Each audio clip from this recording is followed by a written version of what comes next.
Boa noite, senhoras e senhores. Estamos aqui para gravar um podcast com o meu amigo e especialista em investimento, André Fonseca.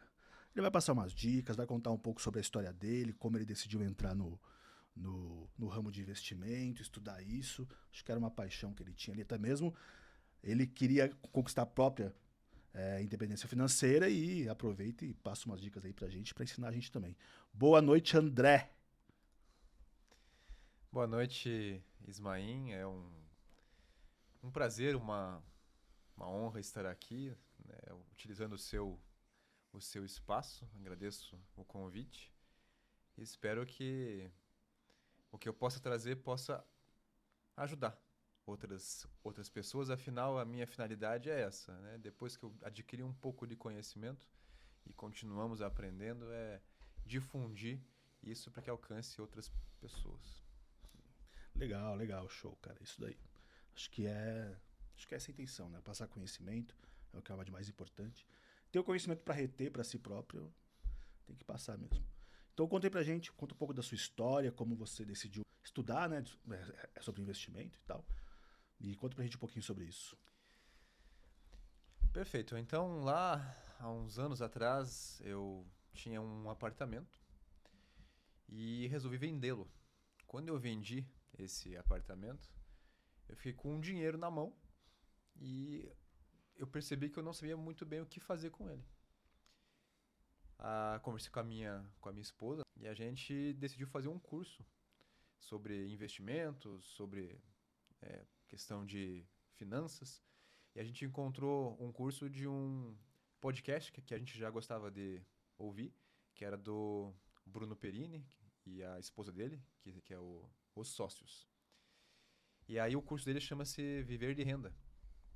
Ele começou faz alguns anos, acho que o meu foi o 23, então deve estar talvez no 30, alguma coisa assim. E aí eu fui atrás desse curso, fui atrás de conhecimento para saber o que fazer com o meu dinheiro. Afinal, não foi fácil comprar um apartamento. E aí eu fiz o curso, eu fiz inclusive junto com ela, com a minha esposa. E aí eu verifiquei que tinha uma paixão ali, um prazer que eu não imaginava, de mexer com o dinheiro, saber aonde colocar ele, ver o quanto ele pode crescer se você souber aonde colocar, aonde investir no caso. Desse viver de renda, eu já emendei um MBA na área de alocação em ativos. Do MBA eu fiz a certificação da Ambima, que ela é necessária para você, se você fosse trabalhar com isso, então ela é necessária e eu fiz até para verificar os meus conhecimentos. Consegui a certificação e agora continuo estudando, continuo ajudando. É um prazer imenso de pegar e, por exemplo, ajudar o meu pai, né, aonde ele vai colocar o dinheiro dele, né, que veio da minha avó e entrou. Como é que e agora, André, o que que eu faço com esse dinheiro? Então, eu sinto muita prazer de saber orientar aonde vai ser investido. Ah, legal. Show, show. E por um acaso, agora a gente tem que falar de resultado, né? Porque uma pessoa pode falar que trabalha com investimento, mas o que importa mesmo são os resultados, que é isso que importa. Agora fala um pouquinho dos resultados. Não precisa falar em valores, fala em percentuais, em tempo. Ah, o do meu pai, eu investi. Se quiser falar também onde investiu, qual foi a estratégia utilizada, acho que isso seria legal. Legal. Então, eu acho que é interessante comentar essa questão do conhecimento, porque eu comecei a investir antes, só que com um patrimônio menor, né? Afinal, eu não tinha vendido ainda o meu apartamento. E quando eu não tinha conhecimento, eu perdi alguma grana, né? Eu fui em algumas dicas de um amigo ou de outro. Coloquei na época, por exemplo, em Magazine Luiza. Coloquei em ação, né? Em Casas Bahia. E, cara, varejo aqui no Brasil é um negócio que, primeiro que hoje eu sei, oscila bastante. Segundo que você tem que saber quando e onde colocar, se você quiser, mesmo assim, entrar no varejo. E eu entrei na época através de uma dica, a gente fala inclusive, né, o termo bizu, Isso. bizu furado, né? E, cara, o dinheiro que eu tinha colocado no Magazine Luiza, por exemplo, eu deixo até hoje é, na minha carteira para lembrar que se eu não tiver conhecimento, o quanto que ele pode cair. né? Eu tenho lá uma perda de 88% do dinheiro que eu Nossa, coloquei. cara. E ele não, cara, não vai voltar. Né? É muito raro, se em algum momento explodir de volta Magazine Luiza e esse dinheiro volte. Sorte que era o quê? Era pouco dinheiro. Que mais? Então, eu acho que eu posso usar não o do meu pai, mas sim o meu, que foi o primeiro. Né? Que daí lá, depois que eu fiz o curso, daí eu sabia aonde investir e eu coloquei o meu dinheiro, né? O meu e da minha esposa, né? Espero que ela não ouça para não brigar comigo, né? Então, colocamos o nosso dinheiro. E, cara, 1 mês e meio após o investimento e iniciar o curso foi pago. Se pagou. O curso com o que a gente tinha investido. Então, era um curso ali que custava o quê? A gente pagou, acho que 3 mil nesse curso. Ele se pagou em 1 mês e pouco. Só do que a gente ganhou em rentabilidade. No nosso caso ali, eu acho que é importante falar disso também, porque quando você vai montar uma carteira, ou você vai montar um perfil de investimento, você tem que avaliar a vida inteira da pessoa. No nosso caso, a gente é o quê? A gente é funcionário público, e aí você vê o quê? O funcionário público ele tem certa, relativa, né, segurança, e como esse salário que você recebe ele é relativamente seguro, você pode tentar ou colocar um pouquinho mais de risco na outra parte da sua vida, que é nos investimentos. Então, é por isso que eu digo isso aqui bem claro, porque não é uma receita para todo mundo. E a gente pôde, por causa disso, colocar um pouquinho mais de risco. Entramos em uma hora certa, em que a gente colocou o dinheiro, uma porcentagem em criptomoeda, e a cripto subiu muito em 2024. E por isso que eu digo que o curso se pagou após 1 mês. Não foi só em cripto, né? Foi uma porcentagem em cripto, né? Você tem que sempre diversificar. Né? Colocou um pouco em ação, um pouco em fundo imobiliário, um pouco em renda fixa, um pouco em exterior. E a nossa carteira hoje, depois aí de 2024, 2025, deu aí 2 anos quase, ela tem uma rentabilidade do que? De uns 70% Em 2 anos. em 2 anos. 2 anos. Como eu falo, é uma promessa de rentabilidade para qualquer um que venha a assistir aqui, não. Mas assim, pra gente, a hora que a gente entrou e até o momento tem valido muito a pena esse conhecimento que a gente adquiriu. Eu acho que é esse o ponto. Entendi. 70% é uma rentabilidade significativa. E eu digo mais, mãe, se o Bitcoin não tivesse caído agora esse ano, a gente estaria com mais de 100% de rentabilidade. Só que assim, é, eu volto, né, eu vou ser até um pouco aqui talvez repetitivo. A nossa, o nosso, o nosso, o nosso serviço hoje permite que você invista em algo com risco. E essa oscilação que a gente na nossa carteira de investimento, a gente sente com mais tranquilidade com o conhecimento que nós temos e com a nossa perspectiva, o nosso propósito de investimento. Não é para todo mundo. Né? Porque você vê a tua carteira cair em um ano ou não andar em um ano inteiro, que está sendo agora 2025 praticamente, você tem que ter um certo estômago e entender quando você quer que haja essa rentabilidade. Entender o horizonte do seu investimento. Quando você diz a nossa condição, é uma condição de quem é funcionário público, todo mês tem aquele valor caindo na conta, que dá mais tranquilidade, né? Exatamente, exatamente. O funcionário público ele pode ter essa tranquilidade de que vai cair o salário, de que ele não vai oscilar, de que se tendo ou não tendo, o mercado estando bom, o mercado estando ruim, o Brasil estando bom, ou estando ruim, o teu salário, em tese, vai cair na conta. E é essa segurança que daí você tenta equilibrar ou compensar um pouco na carteira de investimento. Se, por exemplo, você pega um empreendedor ou alguém que trabalha de forma autônoma, eu diria que isso aí seria o contrário. Você está empreendendo, empreender aqui no Brasil não é uma coisa fácil. Oscila, de repente você pega um tempo de mercado em que não dá certo o teu negócio. A tua carteira de investimento, então, para equilibrar, ela tem que ser o contrário. Né? Talvez ser mais segura, mais líquida, né? Uma reserva de emergência talvez maior. Então, assim, sempre quando você for ver a carteira de investimento de qualquer pessoa, você tem que analisar a vida dela como um todo e o propósito dela como um todo. Ou seja, o perfil de cada um é o que determina as condições, o contexto em qual ela está inserida, é o que vai te dar as munições, o conhecimento necessário para saber no que investir, certo? Perfeito, perfeito. O perfil e o propósito dela, os objetivos, é o primeiro passo.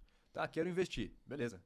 Primeiro, faça uma autoanálise ou procure alguém que faça para ti sobre o seu perfil e os seus objetivos. Definir os objetivos e o teu perfil de risco, aí você começa a entrar no segundo passo, que aí sim, agora eu vou ver aonde eu vou colocar o meu patrimônio, aquilo que eu já consegui para fazer o meu investimento. E quais critérios exatamente você usa para definir o perfil de alguém? Emprego, trabalho, idade é importante, porque se você pega alguém mais velho, esse patrimônio ele não pode oscilar, porque caso aconteça qualquer cenário que a gente não espera ou que ocorra alguma dificuldade com esse patrimônio investido, você não tem um tempo para recuperar ele ou para esperar com que um horizonte mais longo possa rentabilizar aquilo que você perdeu ou enfim. Então, o tempo, o trabalho, a família, né? Você tem que ver a família dele. Às vezes não é só ele, às vezes aquele dinheiro serve para dar suporte familiar para uma mãe, para um pai, para um filho. O que mais que a gente pode colocar aqui? O próprio conhecimento que a pessoa tem é muito importante, porque se você não conhece nada, a pessoa olha a carteira dela, depois que você dá uma dica ou né, alguma sugestão, digamos que naquele mês o dinheiro investido caia, né? A rentabilidade seja baixa, não seja nem um ganho menor, mas sim um prejuízo. A pessoa que não tem conhecimento, ela vai se desesperar. Então, é melhor que você cuide ou observe o quanto ela conhece para ver também quanto risco ela pode correr. Então, seriam, acho que esses aspectos principais: idade, emprego, família, conhecimento. Seriam, acho que, os principais aí. Você analisa o quanto de liquidez ela precisa para cada perfil? Com certeza. A gente gosta de dar são três pontos que são bastante difundidos, né? Que nós temos segurança, rentabilidade e liquidez. Tá? Se você coloca um peso muito grande em por exemplo, quero rentabilidade, naturalmente a liquidez e a segurança elas vão estar em xeque. Então você tem que ver, beleza, não, eu aceito correr mais risco, né? Quero uma rentabilidade maior. Então a segurança e a liquidez, às vezes você não vai ter. Então, o que seria a liquidez, né, para o pessoal entender? A liquidez é, por exemplo, eu investi em alguma coisa. E tem muitos produtos que vão te dar uma liquidez de anos, meses, em que você só vai poder tirar esse dinheiro em algum tempo. Se você quiser amanhã mudar esse investimento ou trocar, você não consegue, ele está travado. Isso é a liquidez. A segurança é justamente isso. Eu quero uma renda fixa. A renda fixa ela é mais, em geral, dependendo do produto, que existe renda fixa também que não é segura, mas vamos dizer assim, um tesouro. Ele, em tese, é bem seguro, porém não vai trazer uma rentabilidade. Então sempre se conversando nesses três fatores: a rentabilidade, a segurança e a liquidez. Você força em um, o outro tende a diminuir. Então deixa eu ver se eu entendi. Liquidez é o tempo que eu vou levar para transformar aquele investimento em dinheiro na minha conta. Mais ou menos isso? Mais ou menos isso. A liquidez é a possibilidade de você tirar o dinheiro em algum momento. Liquidez, vai ter a liquidez que é imediata.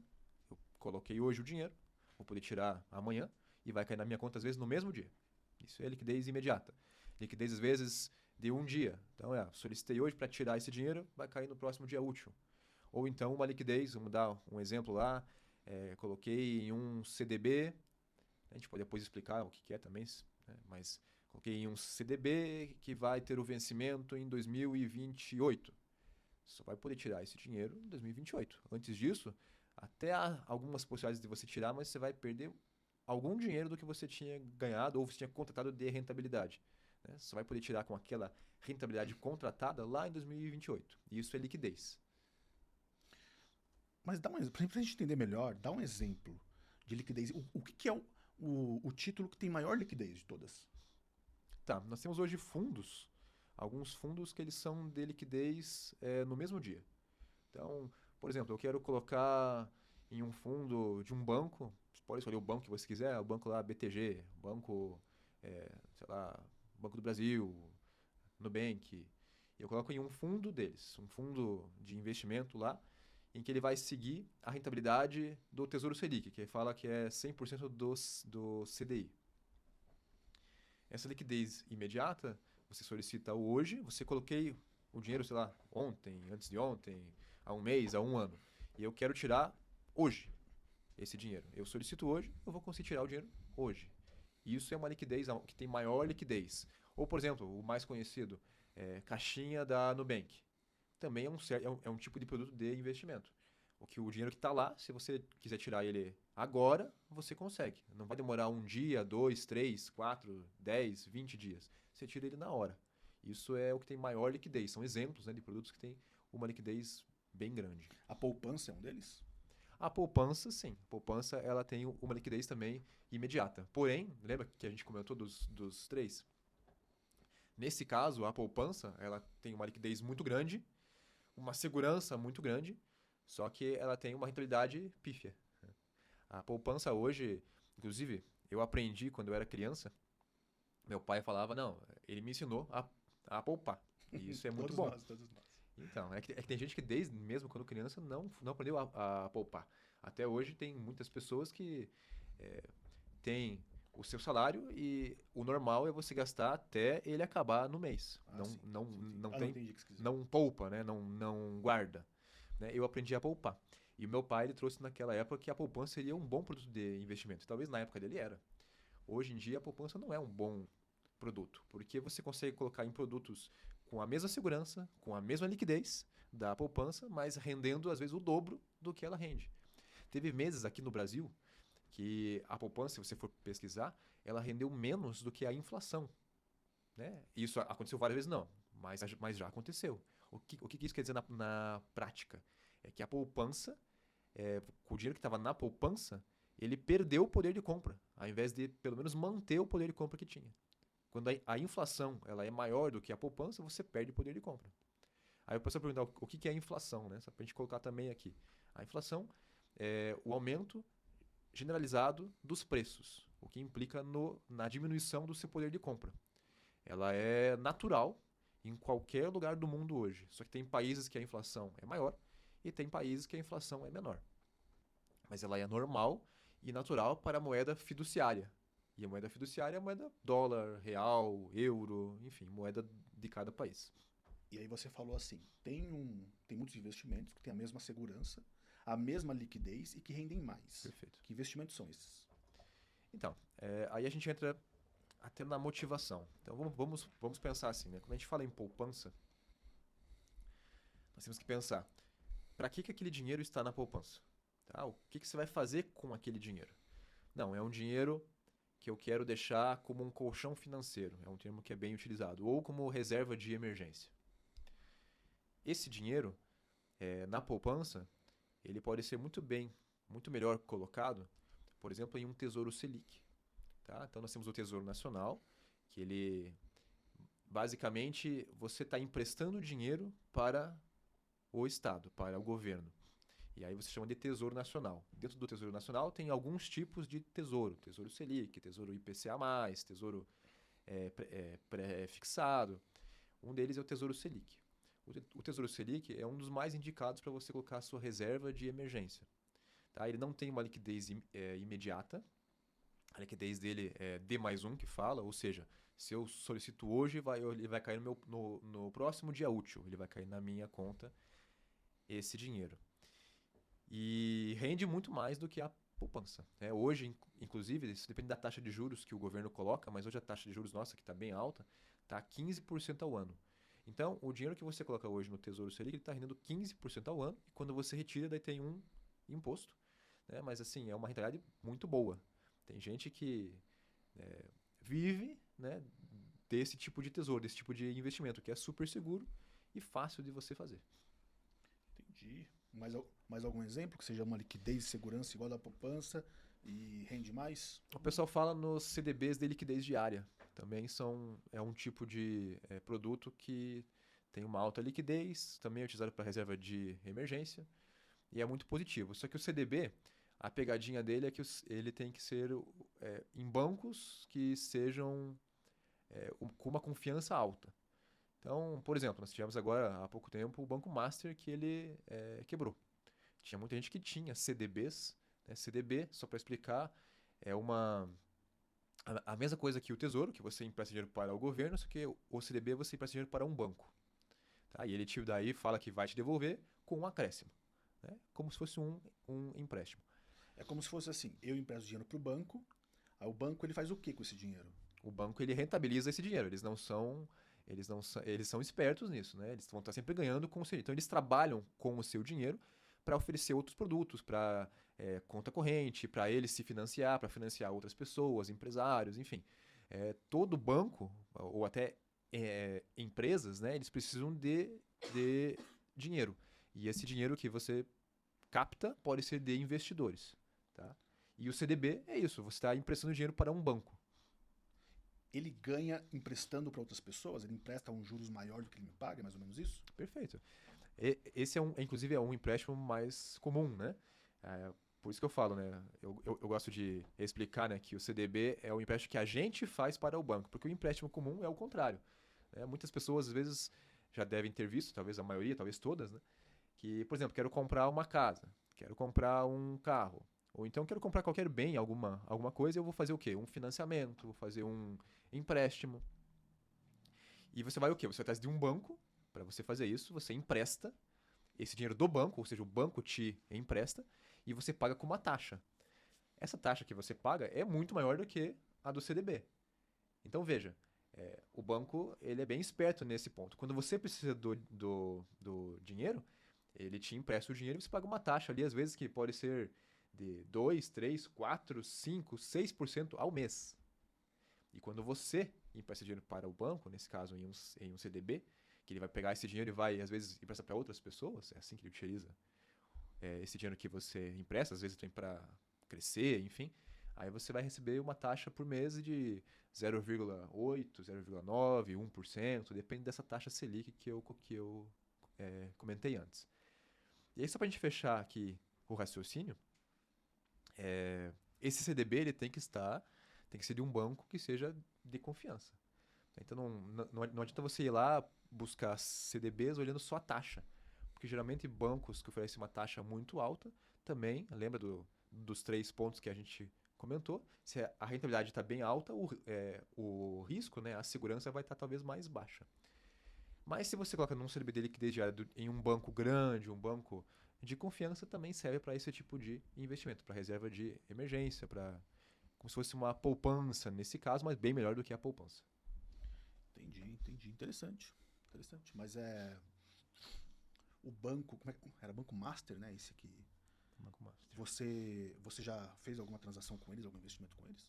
Não, né? O Banco Master eu não caí nessa pegadinha. Eu fui os cursos que eu fiz, né? O conhecimento que eu adquiri sempre trazia esse EC, né? Então você olha lá a rentabilidade e sempre pensa IC, né? Ou no caso nem EC, né? Qual que é a contrapartida disso, né?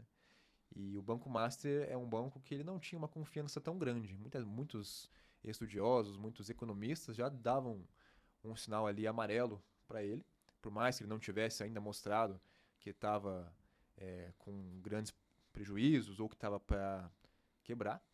Mas os meus investimentos e aqueles que eu dei dicas, né, para investir, não foi no Banco Master. É aquela história, né, André? Quando a esmola é demais, o santo desconfia. Né? Perfeito. Quem está oferecendo muito mais do que a média do mercado, você tem que desconfiar. Né? Perfeito. E isso é para tudo. Para qualquer tipo de investimento. Não só o de renda fixa, né, como o CDB, como para qualquer um. Se você vai buscar algum ali que está oferecendo muita rentabilidade, desconfie que o risco está muito grande.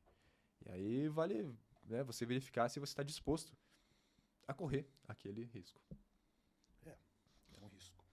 Agora fala pra gente um pouquinho sobre investimentos de alta rentabilidade, que também tem muito risco. Ou seja, pelos o tripé, vamos chamar o tripé de investimento, estou chamando assim, que você falou, ele tem baixa segurança, né? Então fala um pouquinho pra gente sobre esses investimentos, quais são. Tá. Então, assim, primeira coisa é a gente comentar que nunca coloque todos os ovos na mesma cesta. Tá? Esse é um ponto. Temos que diversificar. Então, por mais que como eu disse aqui, né, no meu aqui exemplo, sou um funcionário público, eu posso colocar mais risco na minha carteira de investimento. Ainda assim, eu não vou pegar todo o meu dinheiro e colocar em um ativo com um grande risco que promete uma grande rentabilidade. Tá? Porque eu não quero que o meu patrimônio que está investido, em algum problema que aconteça, ele suma, ele desapareça. Não é isso que eu quero. Então, sempre diversificar.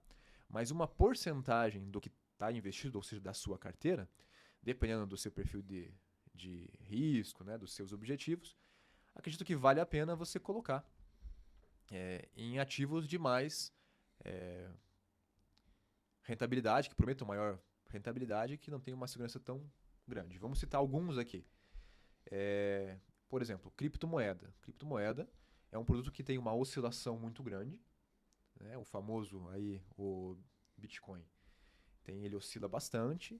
É normal você ver quedas de 10, 20, 30%, né, do que está ali investido. Porém, para quem acredita na tese do Bitcoin, que é uma moeda que ela é uma moeda que está fora do Estado, é uma moeda que tem um limite de produção, então ela não é inflacionária, você não consegue produzir mais moedas, né, o valor dela não perde. Enfim, quem acredita nela, ela promete uma rentabilidade a longo prazo muito interessante. Aí tem outras criptos também que existem, mas eu, particularmente, daí foge do meu perfil de risco, porque são moedas, às vezes, que elas explodem em um dia, né, que o pessoal chama, às vezes, até de shitcoin, né, por exemplo. Ou até outras que não são tão grandes como o Bitcoin, não chegam a ser como shitcoins, né, Ethereum, Solana. Eu vi um tempo atrás um pessoal que fez uma criptomoeda só para gamers, você viu? Sim, o pessoal gosta de criar algumas criptos, só que são moedas... É aquilo que eu digo, né? Tem que ter muito ali um perfil de investimento de risco para você colocar dinheiro ali. É uma moeda que você não tem como ter nenhum tipo de previsão ou não tem nenhuma tese que ampare para ela crescer. Vamos voltar para, ao invés da cripto, vamos pegar outros exemplos de ativos que prometem uma grande rentabilidade, né? Você pode colocar, por exemplo, tem gente que daí é um pouquinho mais complexo, né? Mercado de opções, algumas ações, às vezes, que estão em baixa e prometem uma grande rentabilidade, dependendo do cenário, às vezes, macro. Eu acredito que, assim, o legal é que você pode encontrar de tudo. No mercado exterior, por exemplo, hoje você consegue investir no exterior muito fácil. Tem algumas corretoras, alguns bancos que te dão muita facilidade. E quando você está no mercado externo, você vai ter produto de tudo quanto é tipo. Você consegue investir, por exemplo, em empresas lá de outro país. E tem maior risco, mas dependendo da tese que você está colocando, também pode trazer maior rentabilidade.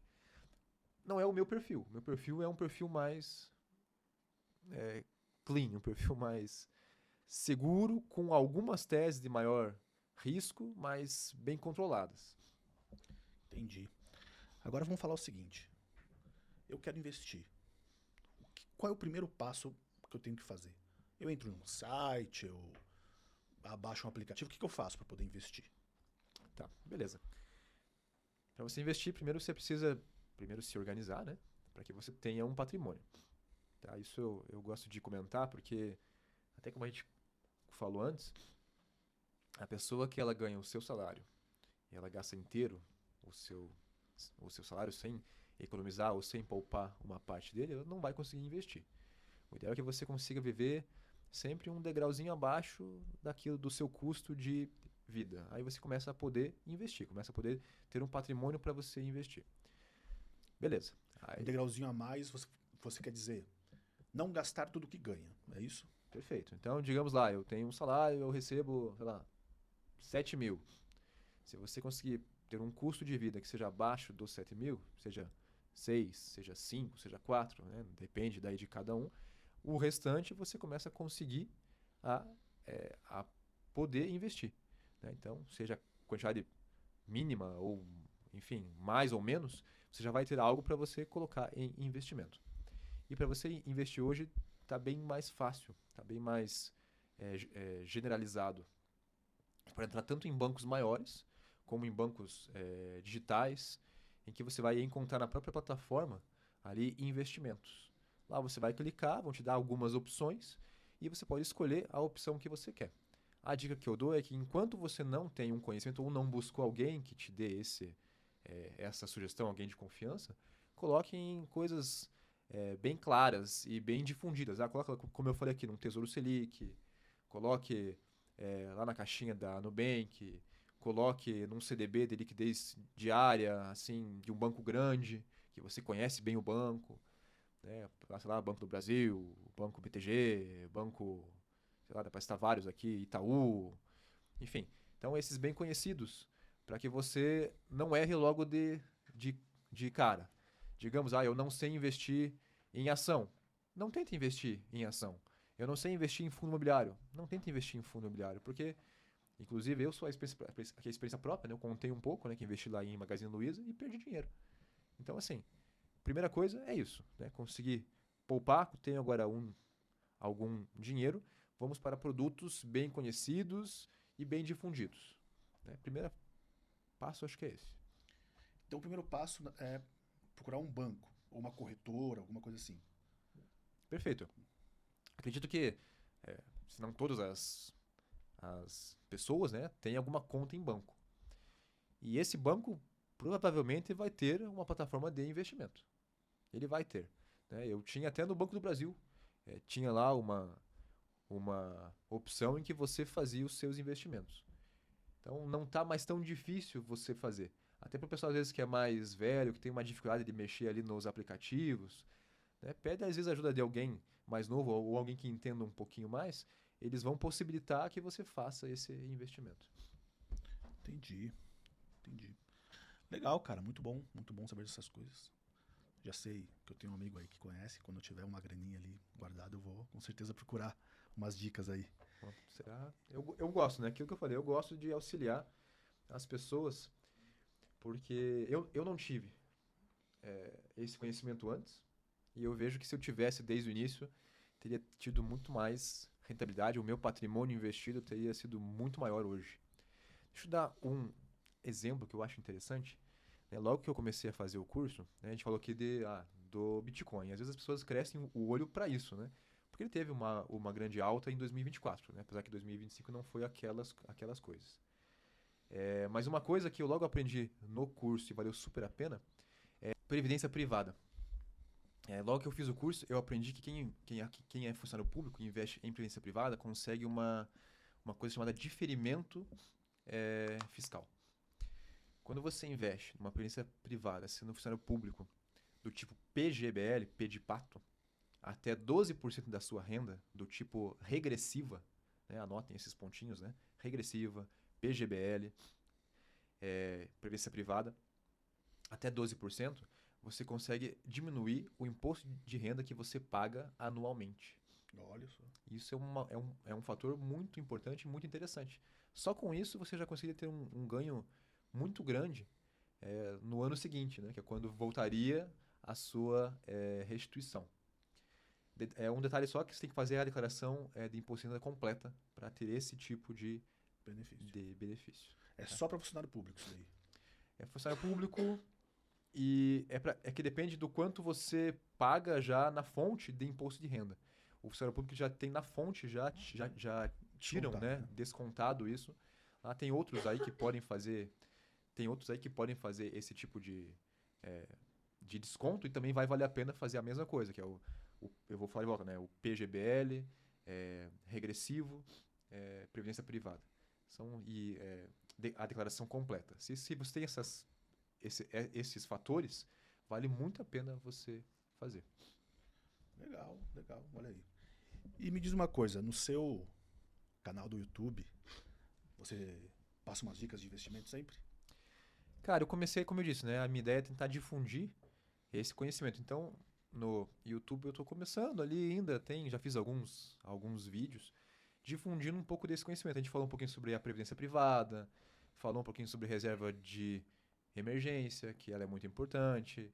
Falamos um pouquinho aqui, que a gente falou até sobre o Bitcoin, que eu sou bastante adepto, eu acredito que a longo prazo ele vai ser uma coisa muito interessante. Todos deveriam ter um pouquinho que seja de Bitcoin.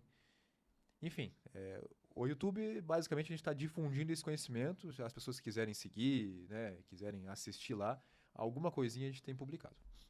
Entendi. Legal, legal. André, obrigado pela conversa. Você quer falar mais alguma coisa? Eu acho que é interessante falar também sobre reserva de emergência, que eu comentei aqui. Acredito que em um primeiro ponto, comecei a investir. O primeiro ponto é você construir essa reserva. Que ela é o quê? O nome já diz. É o que você vai utilizar caso aconteça alguma emergência. O que é lá uma emergência? Não é você comprar alguma coisa. É você, sei lá, bati o carro estragou, tive um problema de saúde, algum familiar precisa do meu auxílio emergencial. Então você tem um dinheiro que está lá rendendo com uma grande liquidez, uma grande segurança, e ele vai te dar essa possibilidade de você tirar esse dinheiro caso você precise. Quanto eu tenho que ter numa reserva de emergência? De novo, depende do seu perfil, depende aonde você trabalha, os seus propósitos, os seus objetivos. Mas ele varia de 3 a 12 meses do que você gasta no mês, do seu gasto geralmente familiar. Tá? Então, se você tem um emprego mais seguro, pode até de repente ser 3 meses do que você gasta. Se tem um emprego que oscila mais, não é tão seguro, sou um empreendedor ou trabalhador autônomo, talvez até chegando nos seus 12 meses, porque se tiver uma Covid-19, você vai ter ali 12 meses em que você vai conseguir se manter mesmo sem conseguir atender, mesmo sem conseguir trabalhar. Tá? Então, acho que é importante colocar esse pilar, reserva de emergência. Outro pilar que é importante a gente falar aqui é blindagem patrimonial.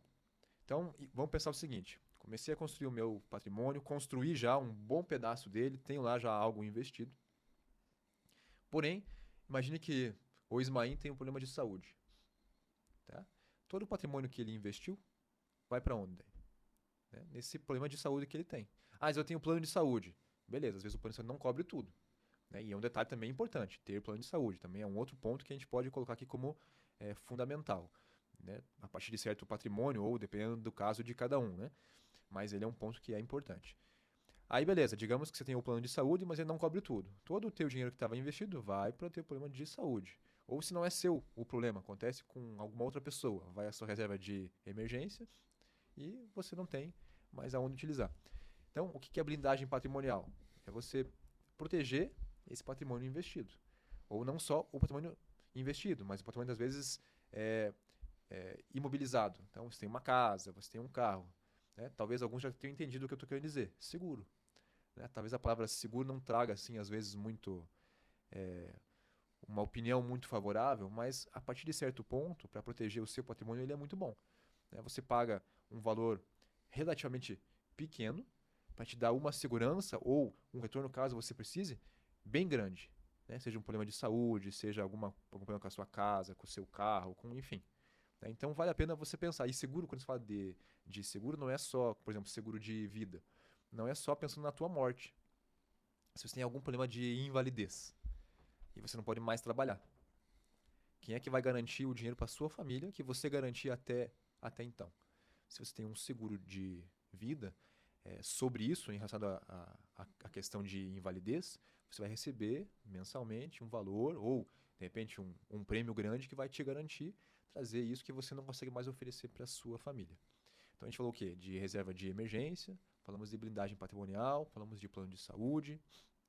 O que mais? A gente pode falar independência financeira. Acho que esse é um outro ponto que a gente pode trazer aqui, que todo mundo deveria pensar. E quando você fala em independência financeira, você vai falar de aposentadoria, vai falar de renda passiva. Né? Por mais que não seja uma renda que você vai se aposentar com ela, você vai, às vezes, querer com que essa renda ela traga algum complemento na sua renda. Vamos pegar o exemplo, de novo, do funcionário público. A maioria dos funcionários públicos trabalham o quê? Hoje, né? 30, 40 anos, às vezes, até mais. E quando se aposentam, o salário que eles tinham baixa para um teto. Né? Porque às vezes eles têm alguns acréscimos no salário enquanto eles estão na ativa. Né? Às vezes tem lá, sei lá, hora extra, tem algum ajuste, enfim, coisas assim. E auxílio alimentação. Perfeito. E aí quando você se aposenta, vai cair esse salário. E se você não pensou antes em investir um dinheiro para te dar um complemento, você vai ter que ajustar a tua vida inteira para mudar o seu patamar de custo de vida. Vai viver num padrão abaixo do que você estava acostumado. Bem mais abaixo às vezes, né? Ou seja, quando a gente fala em independência financeira aqui, não é só para você parar de trabalhar. É também para dar esse complemento. E aí você tem que pensar isso já. Quando a gente fala em independência financeira, quanto antes você começar a investir, é melhor. Porque o fator tempo influencia muito. O fator tempo, quando você pensa em uma fórmula de valor futuro, que é o que basicamente vai te dar ali o quanto você investiu, o tempo que está investido, ele é o fator que mais importa. Porque ele funciona de uma forma exponencial. Quanto antes você começar a colocar, nem que seja o pouco que você conseguir, vai te dar lá na frente uma possibilidade. Tá? E muitas pessoas não pensam nisso. Quando a gente faz algumas pesquisas, esse tempo atrás me convidaram para ir dar uma palestra justamente sobre isso, sobre a questão de aposentadoria, independência financeira. E aí você perguntava para eles, com quanto você gostaria de se aposentar? Com qual salário? Aí a pessoa falava um número, X, Y, Z. E aí você falava assim, e quanto que você imagina que você tem que ter investido para ter esse salário? A pessoa dava um número que não era condizente com a realidade. As pessoas às vezes não sabem o quanto precisam ter investido para ter esse complemento ou ter esse salário, ter essa renda passiva para poder parar de trabalhar. Então, é interessante trazer isso para as pessoas saberem. Deixa eu dar um exemplo para ficar mais palpável. Hoje, o pessoal traz, os estudiosos, né, quem fala bastante sobre isso, e acredito que seja ali um valor condizente, que você conseguiria tirar um bom valor, que seria 0,5%, no máximo 0,6% do valor que está investido mensalmente, para que o seu poder de compra continue o mesmo, ou não caia, né? O que seria isso? Vamos focar isso em números para ficar mais claro. Se você tem, por exemplo, 2 milhões investidos, para você tirar 0,5%, você vai ter o quê? 10 mil por mês de renda.